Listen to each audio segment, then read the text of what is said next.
Jena is a small town nestled deep in the heart of central Louisiana. Until recently, you may well never have heard of it.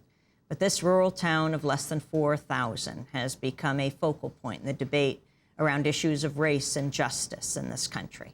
Last December, 6 black students at Jena High School were arrested after a school fight in which a white student was beaten and suffered a concussion and multiple bruises. The 6 black students were charged with attempted second-degree murder and conspiracy. They face up to 100 years in prison without parole. The Jena 6, as they've come to be known, range in age from 15 to 70. Just over a week ago, an all-white jury took less than 2 days to convict 17-year-old Michael Bell, the first of the Jena 6 to go on trial. He was convicted of aggravated battery and conspiracy charges and now faces up to 22 years in prison. Black residents say race has always been an issue in Jena, which is 85% white, and that the charges against the Jena 6 are no exception. The origins of the story can be traced back to early September, when a black high school student requested permission to sit under a tree in the schoolyard where usually only white students sat. The next day, 3 nooses were found hanging from the tree. Democracy Now! Correspondent Jackie Suin has more on the story from Jena.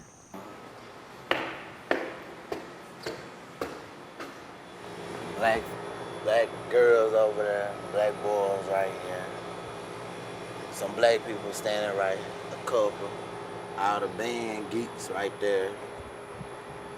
And white folks under the tree, and then it's like... Jesse Beard, a freshman in high school and one of the Jena 6, took us to where the nooses were hung.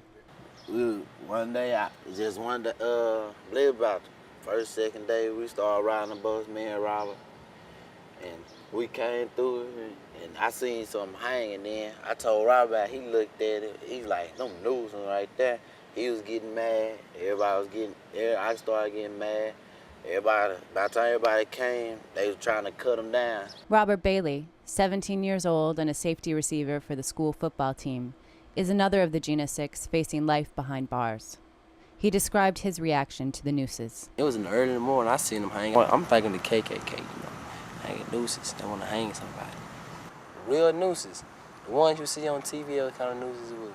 The ones they play in the movies, they were hanging all the people, and that thing dropped. That was kind of nooses. I know it was somebody white that hung the nooses in the tree.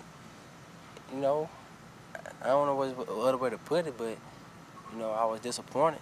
We do little pranks, toilet paper, that's a prank, you know what I'm saying?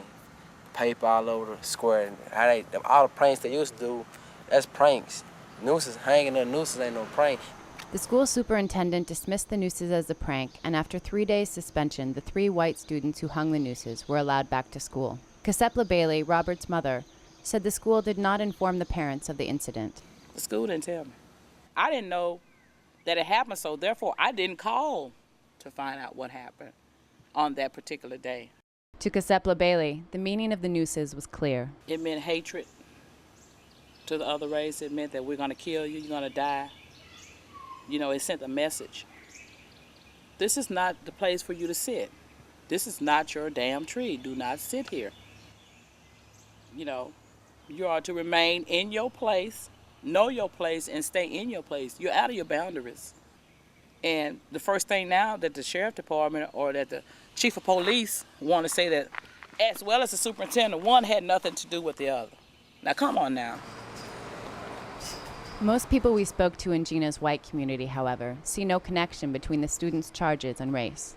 Barbara Murphy, the town librarian, claims there isn't a race problem in Jena. We don't have a race problem. It's not black against white, it's crime. The nooses,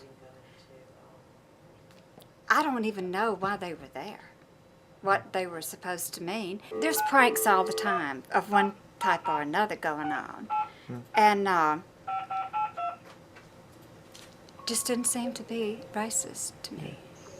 A few days after the nooses were hung, the entire black student body staged an impromptu demonstration, crowding underneath the tree during lunch hour. Justin Purvis, the student who first asked to sit underneath the tree, described how the protest came about. It was like the first beginning, and a couple of them said, y'all want to go stand under a tree? We said, yeah, and they said, if you go, I'll go, if you go, I'll go. So one person went, next person went, everybody else just went. The school responded to the protest by calling police and the district attorney. At an assembly the same day, the district attorney Reed Walters, accompanied by armed policemen, addressed the students. Substitute teacher Michelle Rogers, one of the few black teachers at the school, was there. She recalls the DA's words to the assembled high schoolers. The kids didn't say anything. They were listening. The kids were quiet. And so, District Attorney Reed Walters, proceeded to tell those kids that I can end your lives with the stroke of a pen. And the kids just was like in awe that Reed Walters would tell these kids that. He held a pen in his hand and told those kids that, see this pen in my hand, I can end your lives with the stroke of a pen. A series of incidents followed throughout the fall. In October, a black student was beaten for entering a predominantly white private party. Later that month, a white man pulled a gun on a group of black students at a gas station, claiming self-defense. The black students wrestled the gun away and reported the incident to police. They were charged with assault and robbery of the gun. No charges were pursued against the white men in either of these incidents. Then, in late November, someone tried to burn down the high school, creating even more tension. 4 days later, a white student was allegedly attacked in a school fight. The victim was taken to hospital and released shortly with a concussion. He attended a school function that evening.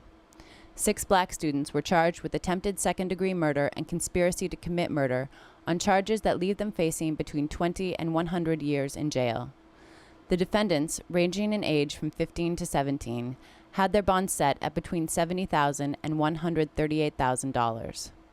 The attack was written up in the local paper as fact, and DA Reed Walters published a statement in which he said, "When you are convicted, I will seek the maximum penalty allowed by law." Yes, we have come today to stand against what we consider to be a great evil. We pray that you would be... Since their arrest, the defendants' families have been speaking out and fighting for the release of their sons. 2 of the 6, including Michael Bell, who was recently convicted, were unable to make bond and have spent close to 7 months in jail to date. No justice! No peace!